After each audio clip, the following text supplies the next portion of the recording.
Hello, lovelies. You know what time it is. We're back! Story time with Chris, baby. Now, if you saw my previous video, it's a little bit more serious, but I'm going to keep the same energy.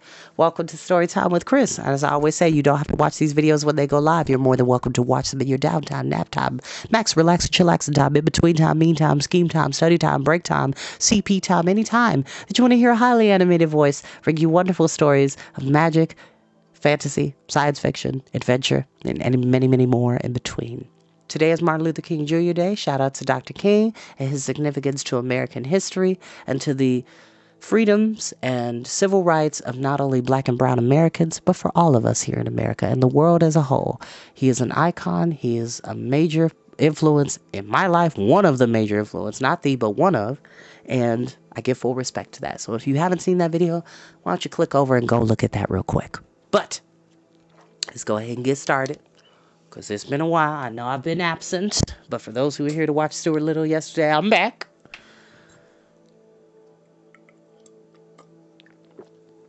Yes, I'm wearing a Browns jersey.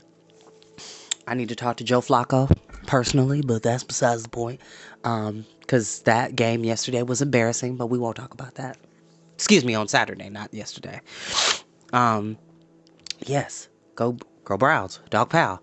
All right, so we are back with Lloyd Alexander's The High King. Like, as I told you, this is the last book within the Prydain Chronicles. And the last time we were here, Taran, Gwydion, Gurgi, and King Smoit, and I want to say one other person. I apologize. Like I said, it's been a minute since we've been here. They were captured by Mag, the former steward of the Isle of Mona, of Queen Teleria and King Rednat. So they have been captured. They've been thrown into, well, not a dungeon, more so a pantry, if anything. But they've been held against their will because Mag has now aligned himself with the Death Lord Arorn. And so now he's this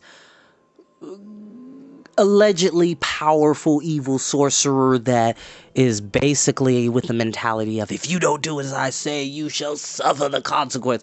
Like, he's putting on airs.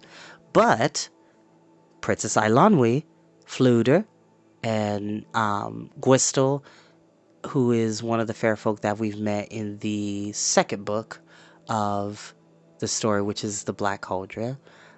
He's being helpful with the King of Mona, King Run, and they're trying to break them out, and doing so in a very evasive but clever way. So we're going to see what happens since we left off.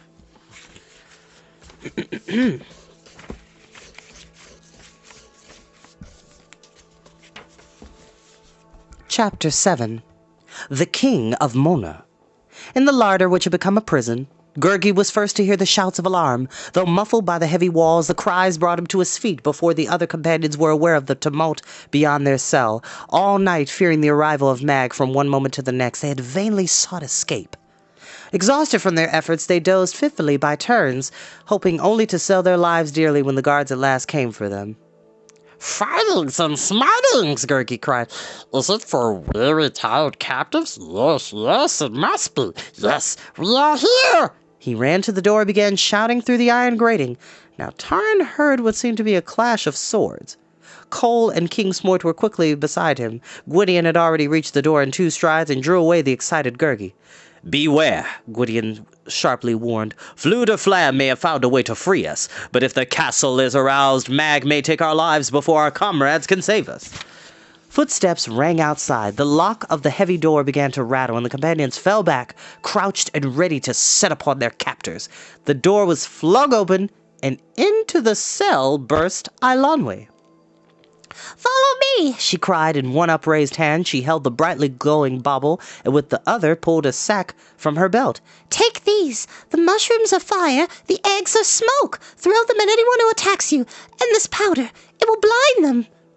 "I couldn't find weapons," she hurried on. "I've set Smoit's warriors free, but Fluter's trapped in the courtyard. Everything's gone wrong. Our plan has failed." Smoit, bellowing in rage, dashed to the door. "Away with your toadstools and roost eggs," he roared. "My hands are all I need to wring a traitor's neck." Gwydion sprang through the doorway. With Cole and Gurgi behind him, Taran sped after Eilonwy. From the corridors of the great hall, Taran raced into what was neither daylight nor darkness. Huge billows of dense white smoke rose in the courtyard, blotting out the dawn sky.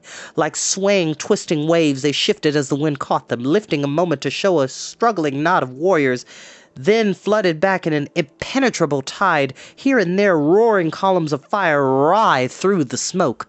Losing sight of Eilonwy, Taran plunged into the swirling clouds. A warrior brought up his sword and slashed at him. Taran stumbled to escape the blow. With outflung hand, he cast his small store of powder in the man's face. The warrior fell back as if stunned. His wide-open eyes stared blankly at nothing.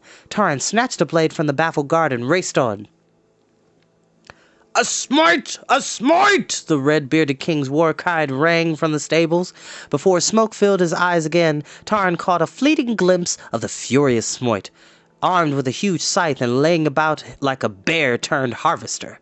The luckless Gurgi, however, had stumbled with his egg still clutched in his hands. Smoke poured over him. For an instant, all Taran could see of him was a pair of waving, hairy arms. Before these too vanished in the billows. Yelling at the top of his voice, Gurgi spun about and dashed frantically wherever his feet led him. Warriors shouted and fled from this fearsome whirlwind. King Smoit, Taran realized, was trying to rally his own men around him, and Taran attempted to fight his way toward the stables. Cole briefly was at his side. The stout warrior just gained a blade from a fallen opponent, flinging aside the hoe, which until then had served him as a weapon, a gardening hoe. Cole threw his bulk against the press of swordsmen, besetting Flute or Flam. Taran leapt into the fray, striking left and right with telling blows. Mag's warriors flew back. The bard joined Taran as they raced across the court. "Where's Rune?" Taran cried. "I don't know," Fluter gasped. "He and Eilonwy were to open the gates for us. But great Beelin, what's happened since then? I can't guess. Everything has changed. One of Mag's men trod on glue, and we were discovered because before we could go another step. From then on, the fat was in the fire. Where glue is now, I have no idea, though the little weasel gave a fair account of himself, I must say. So did Gwistel." "Gwistel?" Taran stammered. "How?" "Never mind," replied Fluter. "We'll tell you later, if there is a later." They had nearly reached the stables. Taran caught sight of Gwydion. The Prince of Dawn's wolf-grey head towered above the milling warriors, but Taran's relief at Gwydion's safety turned to despair. He saw through the shifting clouds the tide of battle was turning against the companions. Only a handful of Smoit's men had been able to rally for an attack. The others were cut off, locked in combat throughout the courtyard. "To the gates!" Gwydion commanded. "Fly, all who can!" With sinking heart, Taran realized the little band was grievously outnumbered. Dimly, Taran saw the gates had been opened, but more of Mag's warriors had joined their fellows and the way to safety was blocked. Suddenly, a mounted figure galloped into the courtyard. It was Rune, astride his dappled grey. The king of Mona's boyish face shone with a furious light, and as the steed reared and plunged, Rune swung his sword above his head and shouted at the top of his voice, "Bowmen, follow me, all of you, into the court!" He spun the mare about and beckoned with his sword. His words rang above the clash of arms. "Spearmen, this way! Make haste!" "He's brought help!" Taran cried. "Help!" echoed the amazed bard. "There's no one within miles." Rune had not ceased to gallop back and forth amid the struggling warriors, shouting orders as if a whole army streamed behind him. Mag's men turned to face the unseen foe. "A ruse!" exclaimed Fluter. "He's a madman! It will never work!" "But it does!" At a glance, Taran saw that their assailants had broken away, seeking in confusion to engage what they imagined to be fresh attackers. Taran brought his horn to his lips and sounded the charge. Mag's men faltered, believing the foe was now at their backs. "Kids, that's called a bluff. A really good one, but that's called a bluff. Not Blind Man's Bluff, which is an interesting game, but a bluff nonetheless. When you're bluffing is an over-exaggeration of your skills or of your abilities or of a situation. So to bluff someone is, for example, I can only think of John R. Erickson's Hank the Cowdog, head of ranch security, which I will one day read for Storytime. I love Hank the Cowdog. Still listen to him. Love those books. But a bluff is So him and his sidekick, Drover, who's a little white dog, who's his deputy, they went over to Viola, a friend of one of the hired men that live on the farm that the story is set in place. She has two dogs called Black and Jack. These two big dogs, and they look pretty huge. And Hank goes so far as to say, he's like, Drover can beat you with his dog karate. Tell him about the dog karate, Drover. He broke a fence post. He was so good. That's an example of a bluff, making a situation bigger than what it actually is in order to intimidate or make someone falter. So that is an example of a bluff. Let's get back to the story. At that instant, Lion burst through the gates. The men who saw her shouted in terror as the huge cap leapt forward. Lion paid no heed to the warriors, but raced across the court while the swordsmen dropped their weapons and fled at her approach. "She's looking for me!" Fluta cried. "Here I am, old girl!" King Smoit's embattled fighting men seized this moment to press forward with a mighty surge. Many of Mag's warriors had already flown, fear-driven. They slashed and stabbed amongst themselves in blind panic. Rune galloped on and vanished into the smoke. "He's duped them well!" Fluter shouted jubilantly. "For all those eggs and mushrooms did us, it was Rune who turned the trick." Excuse me, I was hiccuping, I'm sorry. Oh, there we go. The bard hastened to Lion. Gwydion Taran saw was now on horseback. Golden Mane Melangar streaked across the courtyard. As Gwydion urged the mare to overtake the retreating foe, Smoit and Cole had also leapt astride their steeds. Behind them galloped Gwistel. Smoit's warriors, too, joined the pursuit. Taran ran to find the Melilas, but before he reached the stables, he heard Eilonwy called his name. He turned. The girl, her face smudged, her robe torn, beckoned urgently. "Come," she called. "Rune is badly hurt." Taran raced to follow her. Near the far wall, the dappled grey stood riderless. The king of Mona was sitting on the ground, his legs stretched in front of him, his back resting against a cart still smouldering from Gwistel's fiery mushrooms. Gurgi and Glue, both unarmed, were at his side. "Hello, hello," Rune murmured and waved a hand. His face was deathly white. "The day is ours," Taran said. "Without you, it would have gone differently. Don't move," he cautioned, loosening the young king's blood-stained jacket. Taran frowned anxiously. An arrow had stuck deep in Rune's side and the shaft had broken. "Amazing," Rune whispered. "I've never been in battle before, and I wasn't sure of anything at all. But I say, the oddest things kept running through my head. I was thinking of the seawall in Mona Haven. Isn't it surprising?" "Yes, your plan will work very well," Rune murmured. His eyes wandered, and suddenly he looked very young, very lost, and a little frightened. "And I think I shall be glad to be home." He made an effort to rise himself. Taran bent quickly to him. Fluter had come up with Lion loping at his heels. "So there you are, old boy," he called to Rune. "I told you we'd have more than our share of trouble, but you pulled us out of it. Oh, the bards will sing of you." Taran lifted a grief-stricken face. "The king of Mona is dead." Silent and heavy-hearted, the companions raised a burial mound a little distance from Caer Cadarn. The warriors of Smoit joined them, and at dusk, horsemen bearing torches rode slowly circling the mound to honor the king of Mona. As the last flame died, Taran came to stand before the burial place. "Farewell, Rune, son of Rutlam. Your sea-wall is unfinished," he said gently, "but I promise you your work shall not be left undone. Your fisher folk shall have their safe harbor, if I must build it for you with my own hands." Soon after nightfall, Gwydion, Cole, and King Smoit returned.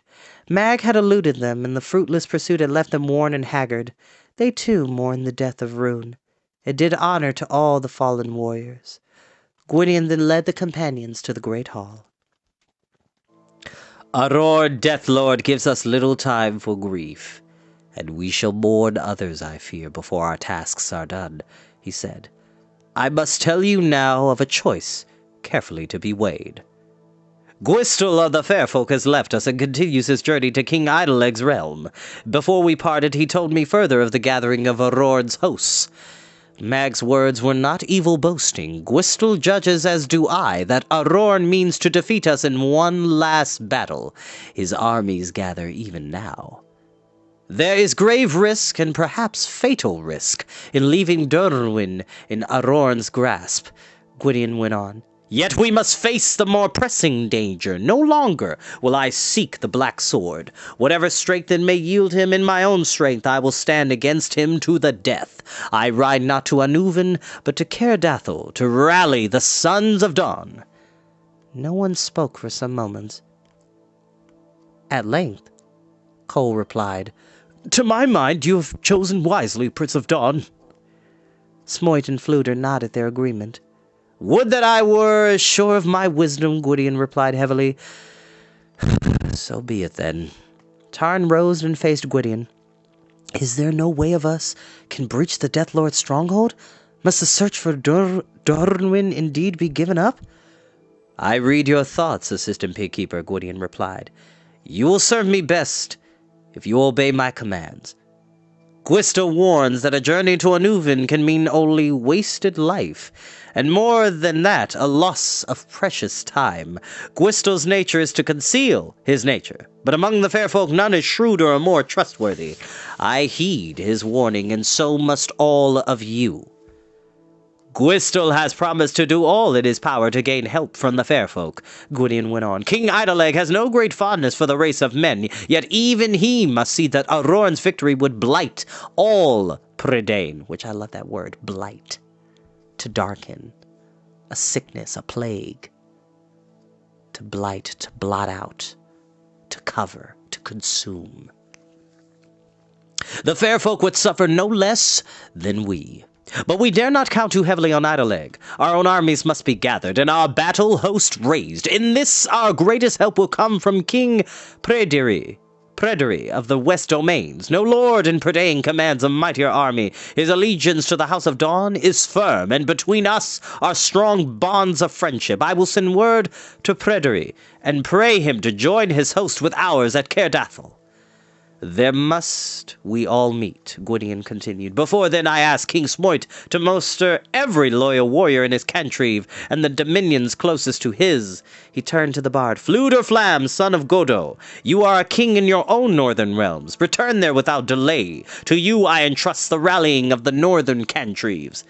And you, Assistant Pigkeeper, Gwydion said, seeing the question in Tarn's eyes, your own task is urgent.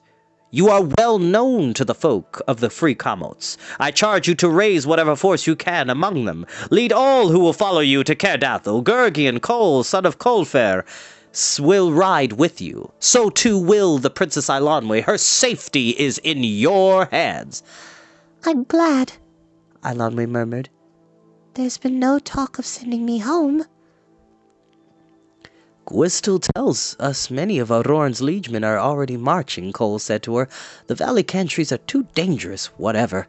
Otherwise, Princess, he added with a grin, you would long since have been on your way to Caerdalban. Eilonwy is a true princess. She is a true princess because not only is she elegant, but she is willing to get her hands dirty for the safety of her people and her friends. Well-rounded. Oh, by the way, I have... If you hear something clacking, these are 2 sardonic stones. It just helps me to concentrate, so forgive me. Well before dawn, Gwydion and Fluter Flam rode from Caer-Cardarn, each to follow his separate path. King Smoit, girded for battle, set out from the castle, and with him went Lord Gast and Lord Gorion, who had learned belatedly of the attack on their king and now hastened to join him. Faced with the common danger, the 2 rivals had put aside their quarrel. Gorion declined to take insult at Gast's every word. Gast refrained from giving offense to Gorion, and neither so much as mentioned cows. Because if you know from the previous story, they can be a bit pig-headed, the Lord Gorion and Lord Gast. That same morning, a gnarled, gray-headed farmer strode up to Taran in the castle courtyard. It was Aedan, who had befriended him long before in Smoit's cantreve. The 2 clasped hands warmly, but the farmer's face was grim. There is no time now to speak of time past, Adon said. I offer you friendship. And this, he added, unsheathing a rusted sword, it has served once and can serve again. Say where you ride, and I will go with you. I value the sword, and value more the man who bears it, answered Taran. But your place is with your king. Follow him and hope that you and I will meet on a happier day. See, I love stories like this because everything comes full circle. All the characters we've been introduced are not just throwaways. It's all coming back.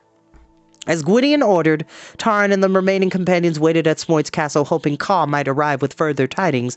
But when the following day brought no sign of the crow, they made ready for their own departure. Eilonwy's needlework had gone unscathed, and she carefully unfolded it. "You're a war leader now," she said proudly to Taran, "but I've never heard of a war leader without a battle flag." With leather thongs she bound the still unfinished embroidery to the end of a spear.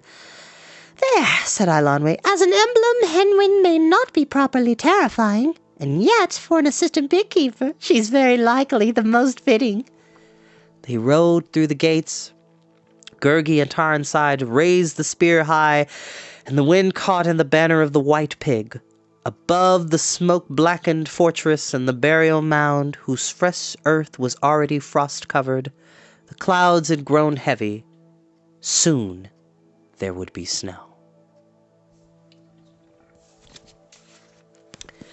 And that is where we will end for tonight. Thank you so very much, y'all, for joining me for Storytime with Chris. I love each and every one of you, and I thank you for taking the time to watch this. As I always say, you don't have to watch these when they go live. Enjoy them at your own leisure. This is not something I do for a check. I do it because reading and the magic of literature, and learning about different worlds and people is the greatest gift of all, in my opinion. I'll see you next time.